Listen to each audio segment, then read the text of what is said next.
This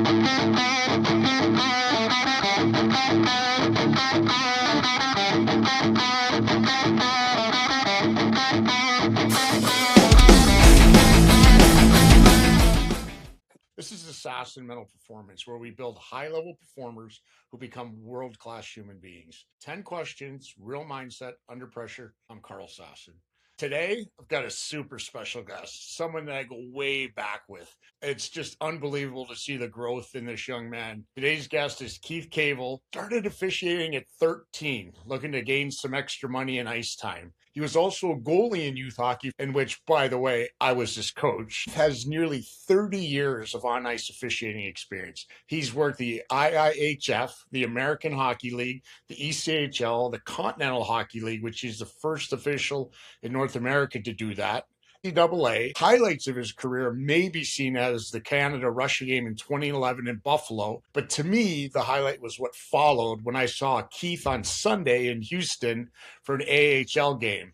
He's worked 3 straight IIHF World Championships. Currently, he is an officiating coach for the I.I.H.F, Director of Officiating for the NAHL, the NA3HL, avid bowler, incredible guy. Welcome to the show, Keith. Thanks, Sass. Appreciate you. The only thing you didn't say is you coached me probably so poorly as a goaltender. I had no other path but to go into officiating. I'm just extremely grateful. It just shows you how small of a world hockey is. Even I remember even to one up you on an old story. There was a season where I was a part-time linesman in the ECHL, and we were working together in Johnstown, and the referee got knocked out of the game. He got a knee-on-knee hit.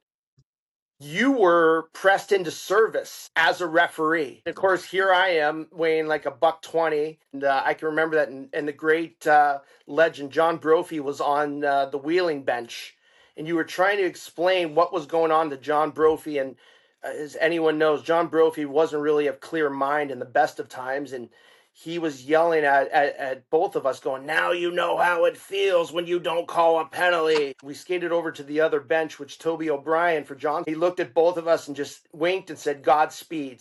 I didn't realize it was us. Yeah. Holy cow, that was amazing. But opening question. Eventually, the role you play comes to an end, but the mindset you build stays with you forever. What does that mean to you? I think, honestly, it's a culmination of just the experiences over time, right? Both, officiating's played a large role in my life, but also dealing with people within the game. I think there's challenges day to day in terms of working with our officials, but also having a perspective of these teams, right? Coaches, players, being in that ecosystem. It's always challenging and trying to be able to express what we're trying to do, what we're trying to accomplish, but also understand what they see and what they feel the value we either bring to the game or sometimes we take away from the game, right? And that's something I pride myself on, is just having that perspective and being able to have those tough conversations with these teams and the players at times like that, and working with our officials, because honestly, a lot of them, they're trying to figure things out, right? And I think we always talk about our successes, but a lot of those successes are built on those failures, those games that didn't go great, those mistakes that we made, or calls we wanted back. So tell me this, Keith, what led you to the path where you are today, from official to game manager? You know what? Back probably 2006, 2007, during the summers, right? USA Hockey would offer development camps, right? Like St. Cloud, Minnesota, or Rochester, New York, or Buffalo. I was asked by USA Hockey to come on and just be an instructor and get to there. I met someone named Butch Mousseau, who Big Butchie, rest in peace, and got to work with him and a few others, Chris Shamaga, a couple other pro guys, and just, it was really an awesome week to just connect with other officials, young officials that aspired to kind of get to where I got and hopefully move above and beyond. But thankful to work, with people like yourself and other great mentors. I think that was one of the key things to my success, was having people that had that experience, that cared about me and wanted to see me do well. I think that's the great thing about at least officiating in our world. A lot of good people feel that kinship. Absolutely. The league's lucky to have a person like you with the passion to be there. So, all right, now the fun stuff starts. Rapid fire questions. No thought process, just the instinct. Would you rather hear good news or bad news? In this job, good news. Why? The officiating world's a negative place, right? Uh-huh. I think officiating at all levels, regardless, hockey, you watch baseball, right? Everything is questioned all the time. And for us on the officiating side, I think sometimes it's easy to get lost in the negative noise. It's nice to hear some good stories or some good stuff or get some good feedback. But trust me, I'd rather take good news over bad news, especially when it comes to officiating. So let me ask you this one. For me personally, as an official, I've gotten to the point in my career where my confidence isn't based on outside validation. I trust my process. Where do you feel real confidence comes from? I think what you said there, it's you get to a place in your career where I don't want to say you stop giving a you know what, but you're confident in your process. You're confident in your preparation. You're confident in all those things. You know you've done the work, whether it's physical, right? You're in shape, you can skate, all those things. You know the rule book, you know the situation manual. You've been able to apply it. You've been able to learn from the mistakes. What am I going to do in these certain situations? So in my career on the ice, I got to a place where I felt very comfortable in my own skin where I'm going to go out. I'm going to do the best job I can. I'm going to be open and honest and transparent. Players know what's going on. Camera doesn't lie. Video doesn't lie, right? You know when you messed up. They know when you messed up. If you're coming from a good, honest place, right, and you have the ability to be humble, you know what? You're going to gain a lot of respect that way. But my job now, managing all these young officials, is trying to get them to that place, right? And I always tell them, I go, listen, I don't have a laser beam where I can put 60, 80, 100 games in your brain. You got to live it. You got to learn it. And you got to love it. So for those guys and gals, they've got to go through those experiences. And it can't be all perfect, right? There's going to be struggles. You got to embrace those moments, where you're driving, you know, you've been behind the wheel. We both have, where you're like, oh my God, that was 3 hours. I'm never going to get back. It wasn't a great game, wasn't feeling good. They didn't want to play, but it's how do you move on from that? And are you learning? I've come to notice now in 7 years of this job, now being off the ice, the guys and gals that can process and move on and learn from some of this stuff are the ones that are going to be successful. With your position of mentoring and coaching young men and women in officiating, where do you feel the biggest challenge happens for them, on the ice or off the ice? Honestly, I think it's a little bit of both. You talked about communication, right? Communication, honestly, is a struggle for a lot of our officials. It's funny. It's like you talk about MLB umpires, right? Where they'll get in the face of a player, the manager gets in the face, right? And they're trying to match intensity, right? I feel a lot of officials that we have that graduate from the youth hockey component sometimes feel like their backs against the wall in terms of how they're treated in certain centers, right?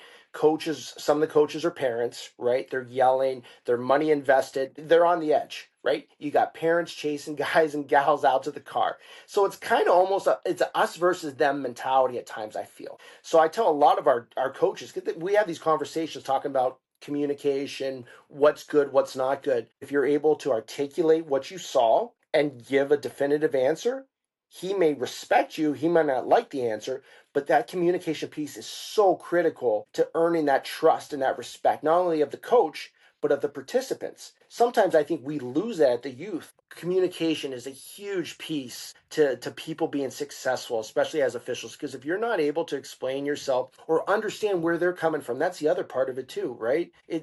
It's the game's not about us. It's not, believe it or not.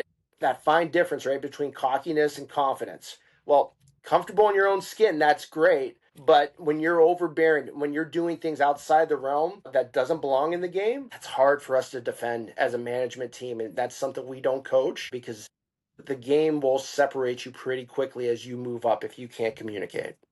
100%. That's an excellent point. It brings me to something I believe you say, and I have said, it's great when you have a game and you leave no fingerprints. So back to your communication, what do you feel the difference is between confidence and arrogance? Well, yeah, that's a great question. What is that difference? It's funny just talking to a coach about this. Sometimes we decide not to call things out of spite because maybe that bench is particularly riding us during the course of a game. Or maybe a certain player, right? Maybe a captain is not being as pleasant as maybe we want, right? We decide instead of trying to come from a place of cooperation, we decide, you know what, we're going to put our big boy pants on and we're going to call the game the way we want because we're in charge, right? And it looks bad. Just watching Yeah. some clips of our guys where it's a clear penalty. But you know what? This team has been riding this particular official all game long. We're going to decide not to call it because they've been all over us for the last 20 plus minutes. Like, it's not a good path. So there's that cockiness. There's that, lack of understanding or an unwillingness to cooperate. And don't get me wrong, there's some coaches where, yeah, we want to offer that olive branch and they may break it over their knee, and then that's fine. But at the end of the day, we have to try to come back from that place. And even to double up on that, you and I both know we've worked games where a Friday night, the game went sideways, the coach went nuts, whatever. Saturday's a whole different game. One key thing we're trying to teach our officials, you got to wash away that Friday night. I know it's tough. I know it lingers in the back of your mind with the things that were said and things that were possibly done. That's just the reality of our game. But that Saturday comes, you've got to be present, you've got to be ready, and you've got to be willing to, again, offer that olive branch to that team or that coach and start new. Are you setting up your partners for success when they're coming into that arena the next weekend? Correct. Great point. I love that you mentioned being present. What did failure teach you that success never could? I think, there's ways to look at things. It's funny, we go back in the mental Rolodex, right? We were both together at a national camp in St. Cloud, Minnesota. The previous season I came off, I had really good. I was doing well in junior hockey. I was lining, I was learning, refereeing just a little bit, but mostly lining, right, to learn from the veteran officials. Had a good season. Knew I was going to camp. Knew I was going to St. Cloud with you, and we traveled together. And going up against the caliber of officials that were there, you with your pro experience, other guys with USHL experience, ECHL experience, like a really good roster of officials. Let's rewind back a week. I decided, let's get ready for camp. I'm going to go for a jog. Okay. I did nothing to prepare for this camp, Carl. Nothing. And you know what? By the middle of the week, I finally got going during camp. I started to do better during camp. But guess what? From a competitive aspect, I was passed. I was boom. And you know what? I remember that Friday morning, the last day of camp, right? We have our individual meetings. Yeah. And you know what? I had tears in my eyes, and the only person I had to blame was myself because I didn't prepare. Didn't mentally prepare, didn't physically prepare. And I paid the price. That really was a good kick in the butt because I learned that lesson and I came back better and learned that, hey, you have to compete. You have to compete. The camp started on Sunday, not Wednesday. And the only person I had to blame was myself. And you look at it, and you know what? That's a great thing because at the time it wasn't great. I was upset, honestly upset at myself. There was no excuse. That's on me. But that made me better. I think sometimes we're scared of failure. We're threatened by failure. We're like, oh my God, if this game goes south, or like, sometimes things are going to, as prepared as you are, right? And we talk about our process and being present. Some nights it's not going to go well. When I first started the job, right, I missed being on the ice. I know you're very fortunate to still be able to serve the game. There's no better feeling than being able to come out in front of 5,000, 10,000 fans and be involved in the greatest sport on ice. I miss that. And the one thing I learned from a management perspective was I was a little bit too hands-on. I was a little bit too over the top in trying to get feedback and learning at times. It's better to take a step back, let those officials learn on their own, let them try to figure things out. Maybe instead of me coming in the room and telling them what they did right or what they did wrong, being able to ask more questions, being able to kind of pick their brain and see where their mindset was, how they were feeling about the situation, and being a little bit more engaging. That's something I think I've gotten better over time as a coach, as an administrator, versus when I first started. I can remember vividly coming into a locker room in Topeka, Kansas, and kicking a trash can, right? Like old school. And now I look back at that and I'm like, it's so bad. Passionate about making officials better. But then I could also what were they thinking when I left the room, right? Like, what's their mindset now? Did I really do anything positive there other than let out my frustration? No, absolutely. This is going to be a great question because it kind of feeds right into what we talked about. So are you driven by fear or confidence right now? I would say confidence, honestly. I feel I'm very fortunate to work for who I work for, right, in the North American Hockey League. We've got a great commissioner. We've got great teams that support us. I think they have a great understanding of what we're trying to accomplish. No different than their players. They're trying to get their players committed to NC2A programs, right? They're trying to get them to move up and move on. No different than what we're trying to do. And unfortunately, sometimes, like you said earlier, our fingerprints are on the game. my biggest thing I hold our guys and gals to is, if you're going to make a mistake, let's make it at full speed. Let's make it with effort. Let's make it with energy. Let's come from a good place. Let's be as prepared as we possibly can be to serve the game the right way. But no, to answer your question, like, I feel confident in that because I'm supported. Absolutely. You're very well polished now, Cavs. I could see you back in the day kicking a garbage can. Yes.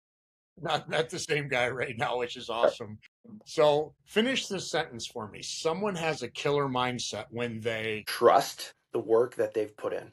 if you had a young official or a young athlete listening today to our discussion, they're struggling with confidence, pressure, or mistakes, what advice would you have for them? I think, you know what, this in any sport or officiating or team sport and athlete individual, like, we don't get here without people, right? We don't get here without support, right? I think mentorship is such an important piece to anything, right? Whether you're an official, whether you're an athlete, a golfer, it doesn't matter. If you can find someone that you can just talk to, someone that has been in your shoes, someone that can give you part of their journey. Listen, we all talk about the good stuff, right? Early in the call, we talk about a gold medal game, right? Working in Russia, Canada, which was amazing. I don't talk to you about working in front of 18,000 in Stockholm between Sweden and Russia, where we didn't call a spear. I got sent home early from one of my world championships, right? But that was a real thing, right? Those are experiences that I can share with our officials. This is real. This is what happened. This is what I wish I would have done differently, right? And it's easy to get lost in that moment, but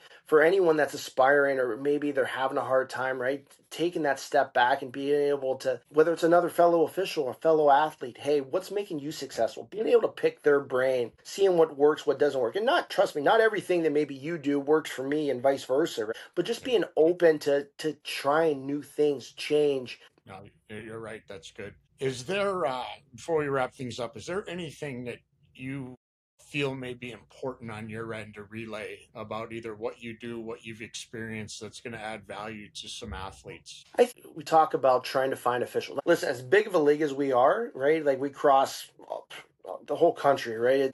It's a challenge finding officials that aren't skittish when they deal with the youth component. I think we lose a lot of good officials in the hockey because they just get tired of the BS, right? Mm-hmm. And listen, I get it. Hockey's an expensive game. You take your kids to a tournament, breaks is $300 stick. You're staying at a couple $100 hotel, meals, all these different. I understand that. I respect that. I understand where people are coming from on that. But I think the behavior that I see when I'm out in youth rinks. I'm looking for the next referee. I'm looking for the next someone that wants to take a chance on themselves, that someone that wants to do great things within officiating. I think there's so much negativity towards the sweater. Not even so much even in sports. Let's talk about cops, firefighters, all, like, just the negativity, military, all those different things like that.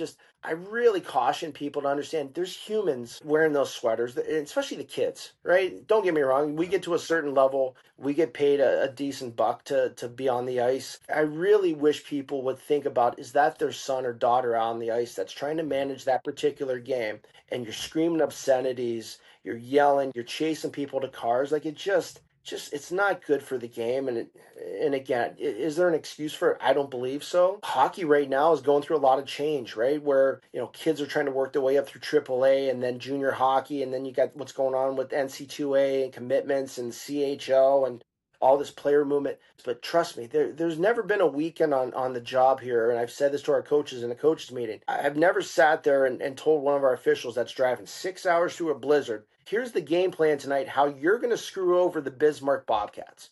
Our numbers are up in USA Hockey in terms of registrations, but the key is retention, right? What's that young guy or young gal, or maybe they're a beer league guy that wants a referee make a couple extra dollars? Is he getting screamed at? Does he want to do this? I think we have an important part in the game that we share, right? And I talked about cooperation earlier. You want the game to go on, you need these people in stripes to work your game, or otherwise it's just a scrimmage. So if you want to keep screaming, you want to keep throwing trash cans, have yourself a scrimmage. But, there's humans wearing those sweaters. Great. That's a great point. And that's going to bring us to a wrap. Cavs, it's been a long time since we talked. To see the maturity and the person you've developed into, super proud of you, man. It's absolutely amazing. I appreciate Sass. At a Sass and Mental Performance, discipline today, dominate tomorrow. If this conversation helped you think differently about performance, share it with an athlete who needs to hear it, and follow Assassin Mental Performance for more. That's AMP Rapid Fire. Remember, knowledge is power when you choose to apply it. So go out and execute.